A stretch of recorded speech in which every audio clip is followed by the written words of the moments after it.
Continuing on with our UI design, as you can see, we have two screens. The first screen has some text fields that fill out. The second screen has a drop-down menu that sort of animates as it drops down, selects, and then comes back up. This next one, we're going to talk about how we animate a sort of scrolling action. So let's start off by creating our third screen. We'll go up to screen 2, let's say. It could be either one. And we'll just select that, go to Edit, and go to Duplicate. That once again will duplicate all the different shapes and solids that are involved in this. And we can go through with screen 3. Now right now screen 2 is open. So if I'm just going to close out screen 2 and open up screen 3, and I'll just close out screen 1 just so I have screen 3 available. And once again, in order to distinguish this, I might go down to my shape down here and just slightly alter my my gradient ramp just so I know which one I'm working on. So maybe purple to green might be something worth looking at. Okay, so if you were to go through, you can sort of see in the preview we've got this teal to orange, we've got this blue to gold, and then we've got this purple to green. So something slightly different. Now obviously it's up to you how, and clearly this is going to be a design aspect. So if you're presenting something to somebody, you do want to make sure that your aesthetic, your style, whatever it is you're looking for, your design aspect, all that stuff is very intentional. Okay, so we're going to go ahead and get rid of some of these things here. Let's go ahead and get rid of our drop down. This once again, we're on screen 3. We'll get rid of this little shape layer for now, and we'll get rid of. We'll keep our little line. We'll keep this text that says choose your country. In fact, let's go ahead and change this to connect with friends. And while we're doing this, I want you guys to go ahead and make sure that you have after Adobe Illustrator selected here, and you'll see why in just a second here. Okay, so oops, let's just do this. Okay, so we have connect with friends. So we're going to once again make sure that we are gathering as much data as we possibly can. So one of the classic ways of gathering data is to have your user, either send out their the information that they have to their contacts, or at least hand over the contact information of their friends. And so that's I wouldn't necessarily call it tricky or underhanded in any way, shape, or form, because once again it is offering a service. But at the same time, it is definitely one of those things. Whenever someone's offering you the chance, hey, you want to connect with your friends? In some ways, it's a fun social aspect to it all. In other ways, it's another way of getting your data that they can then sell to advertisers. So just be aware that that's the thing that's going on. But like I said before, we want that too. We want to get on that. So we want to make sure that our user is going to give us all the info that they're comfortable giving us. So let's just go ahead and invite them to connect with friends. Okay, so I'm just going to make sure I have this saved. And once again, Illustrator should be open in the background. And this is why. So we're going to get a container here that's going to contain our contacts. Essentially what it's going to do is it's going to dip into our phone and see all the phone numbers we have saved under our contacts if we're using a Droid or if we're using an Apple, using an iPhone here. So let's take a look at our shape layer 4. I'm going to open up my little properties here. I'm going to go to my contents, go to my rectangle. I'm just going to look at the rectangle path and look at the width here. The width right here is 732. So I'm going to my notepad, app out, and I'm just going to write down 732 just so I have that in my mind. And then what we'll do is we'll just go here to layer, new shape layer, and we'll make a rectangle here. Once our rectangle is selected, we'll make a rectangle, and I'm just going to leave some room down at the bottom. And if you look at your other screens, like for instance, if I look at my screen 2, there's some space down here at the bottom. There's some space down here at the bottom. We're going to have a button that we're going to add on to each one of these things towards the end here.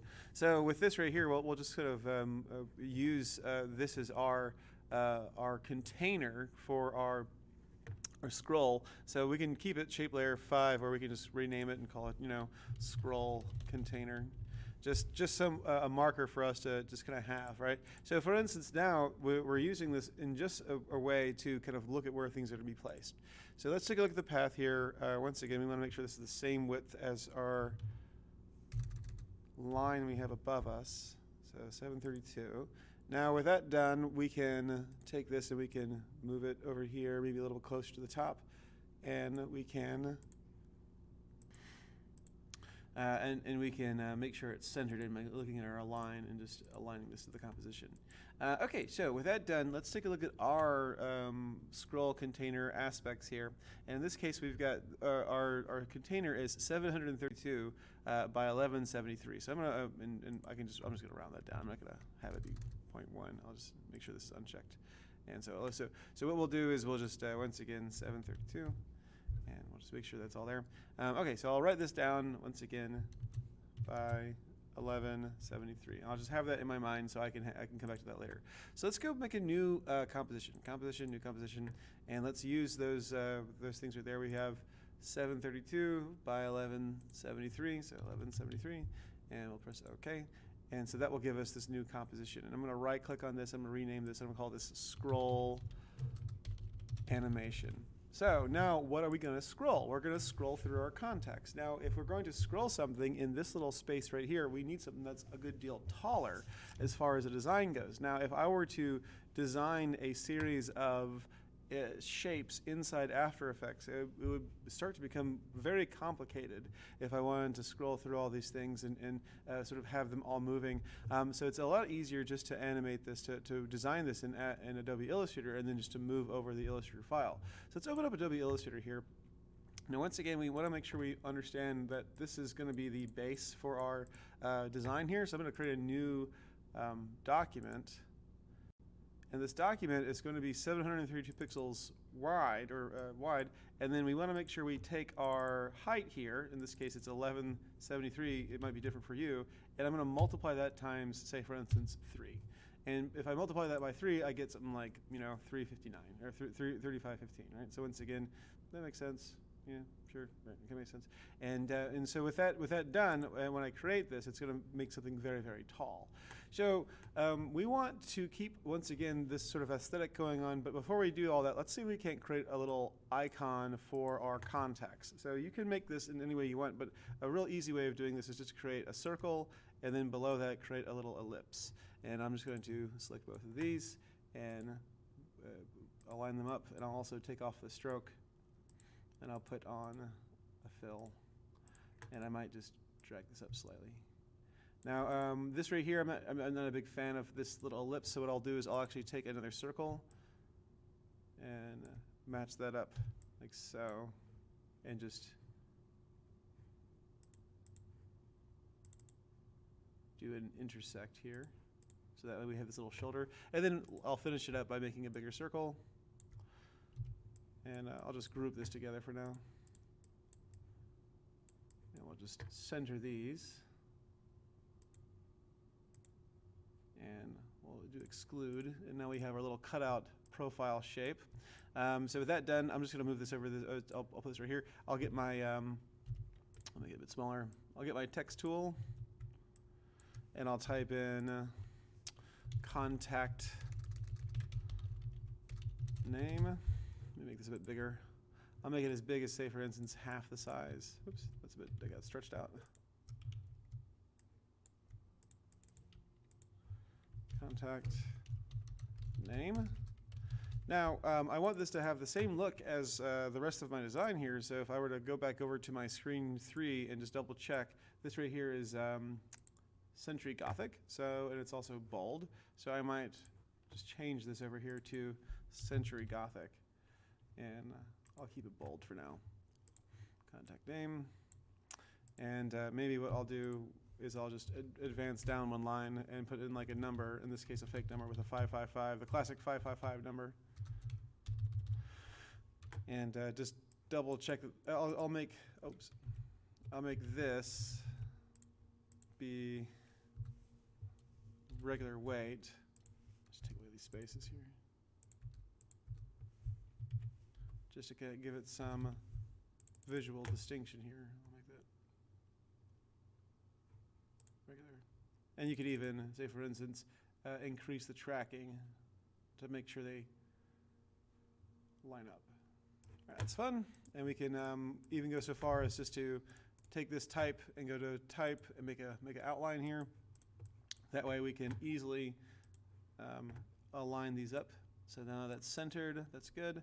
And what we'll do now is we'll just make them all white. So I'm just going to drag all this and I'll just change my fill to white, because that's what our thing is that we've got sort of white on white. And so I'll make a new rectangle here that will fit all this in, and I'll make sure I round it out completely, because once again, that's the look that we've been going for.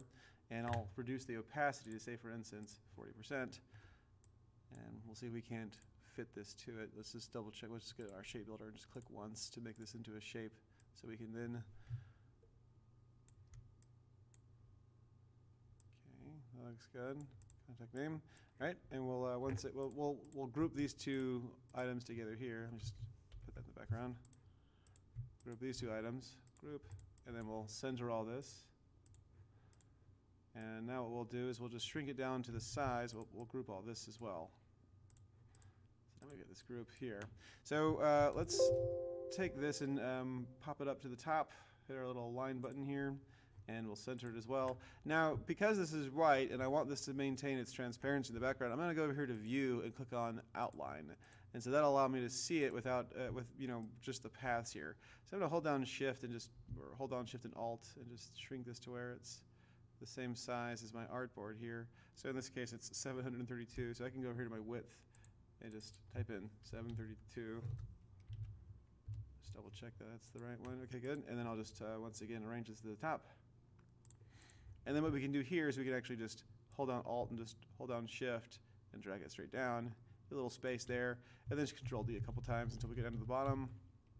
I might actually just, yeah, that's probably good. And so I'll just pull this one up a little bit. Maybe align it to the bottom here. And then I'll select everything.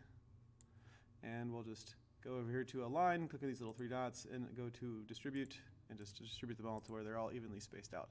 So then we have our little contact list. It's like 1, 2, 3, 4, 5, 6, 7, 8, 9, 10, 11, 12. So we'll scroll through about 12. Okay, so let's save this. File, save. And we'll save this as our contact list. And you can save it wherever you want. I'll save it under like videos here. So I'll go to contact, or maybe your downloads, contact list. And now what we'll do is just make sure it's an Illustrator CC file. And if I would just real quick Control Y, you can see there's nothing there. But if I were to like move all this over the side, you can see everything here. So once again, file, save. And what we'll do now is we'll go over here to Adobe Illustrator, make sure we have our Adobe After Effects, make sure we have our scroll animation selected, and then find your under videos, find your contact list, and just drag it on in. Because it's only one layer, it should just drag it in as footage. You probably won't get anything because there's no layers to it. And so there we have, now we have our little contact list here. Now we can scroll through it. Okay, so once again, this is a 15 seconds long, so we don't really need all that much time, but we'll just go over the course of maybe 5 seconds or so. So we'll look at it for about half a second, and let's hit P for position here. And let's go to align at the top. So we start at the top here. So we start at the top, and we'll hit our keyframes. So we'll start here at the top, and we'll move over, like say for instance, half a second or so. And let's just drag this up a little bit. And so as we drag it, let's actually fit. Yeah, this is actually good. Yeah, let's drag it up to where maybe actually we'll scroll a little bit here, so we can kind of see how it's going. So let's back it up some. There's this. There's this. Actually, I'm just going to get rid of this keyframe for now. Okay, so we'll hold down Shift as we drag it up, and drag it up to where, like, from where the top is on the top to where, like, the middle is just at the bottom there. And so now, if we were to like kind of scroll through this, we can see it just goes up like that. And it's a very linear, very rigid. Like it just starts and it stops. We want it to speed up and slow down. This is what we call gestural movement. The idea is that when you scroll, when you swipe. Essentially what happens is it starts off a little faster, then it slows down, so it sort of eases in. So if I just select both of these and right click on them and go to Keyframe Assistant and click Easy Ease, then you can kind of see it sort of speeds up and then slows down, right? So if I just hold this down, speeds up, so it's hard to see because the RAM preview is really bad, but the idea is it speeds up a little bit and it slows down some. But if I were to do this over here, I'm going to just click on this little button here that says Graph Editor. And if you don't see anything, like if you see like this, you can click this little magnifying glass, which should allow you to click on position here. There we go. If you click on position, it should show you both of your keyframes. Now this is a little slope here. The slope basically is just showing you how the velocity is changing here. So it starts off and then it sort of slopes down. If I were to click on this keyframe here, right click on it and go to keyframe velocity, and then click on the incoming velocity, maybe change that to say for instance like 90, and press OK. you can see suddenly now this becomes like a gradual slowdown. So it sort of slopes down. It's almost like you're going downhill, like maybe skiing or something like that. So if I were just like kind of, right, you can kind of see it sort of goes up fast and then slows down. And then same thing here. If I were to click on this keyframe, go to keyframe velocity, maybe speed this up to say for instance like 50, then you can kind of see it sort of goes fast, slows down, and then slows down on here. So it goes fast. There's a bit of a jump. It starts off, and then you go. So that's what we want to do. We want to have a sort of a gestural movement here. Kind of so this right here, the keyframe velocity is about 60. This right here, the incoming velocity is about 90. All right, so let's click off this little graph editor here, and we'll just move over a little bit more, and we'll add a couple more animations to it. So I'll hit a keyframe for position, and then we'll move forward another like maybe half second or so. And maybe we'll even drag this up a good deal more. We'll almost to the top here. Yeah, maybe the middle goes to the top. And then we'll, once again, go to our graph editor here, and we'll click on this and right-click on keyframe velocity, outgoing velocities, maybe 50. And then right here, click on keyframe velocity, incoming 90. That's good. Okay, so he sort of goes out and then slows down. That's good. All right. Okay, and then maybe we'll go forward a little bit more. Let me click off this graph editor for now, and we'll just finish this up. We'll just, once again, hit a keyframe, just keep it still, and then we'll maybe go forward another half a second or so, and then we'll just drag this all the way up to the top. We could even just make sure this is arranged to the bottom, and then once again, hit our graph editor, and then click on this. Right-click on this, keyframe velocity, make sure this is about 50, and then good, cool. Now, last thing I want to do, if you don't see these little icons here, this little cube, this half circle, and these 3 circles here, click on toggle. You can click on toggle. You can see like track, mat, and things like that, or you can see these little things here. This little 3 dots, the 3 circles. This is motion blur. Basically, it simulates like a sort of a blurring as it goes through. So whenever it moves, it'll blur. So click on that, and that way it'll actually look like it's sort of blurring a little bit. It puts a fun little look on things. So I like that. So go ahead and put that on there. All right. So now we're done with this. Let me just click on this, and we can kind of go through one more time. So just sort of.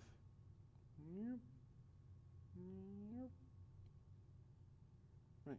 Very fun.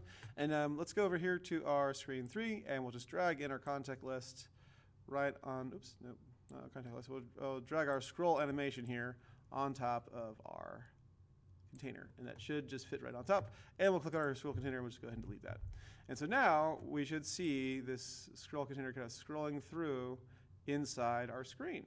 So we got our screen 3 done, and what we'll do is we'll have our screen. So the next thing we'll do is we'll put all these together. We'll have a little mock-up phone, and then we'll have that mock-up phone move around and in a method of showing off how this works. So very cool, guys. Well, I can't wait to see you guys produce. Once again, you want to make sure that your font stays the same. You want to make sure that you keep that same aesthetic of like the rounded off rectangles, and then obviously the white on white is a big thing too. And change your gradient ramp to fit something to fit in with what you are intending it to fit in with. All right. Well, once again, we just go to our file, export, add to immediate encoder queue, export this as an MP4, and submit it as an MP4. Can't wait to see you guys produce. See you in class.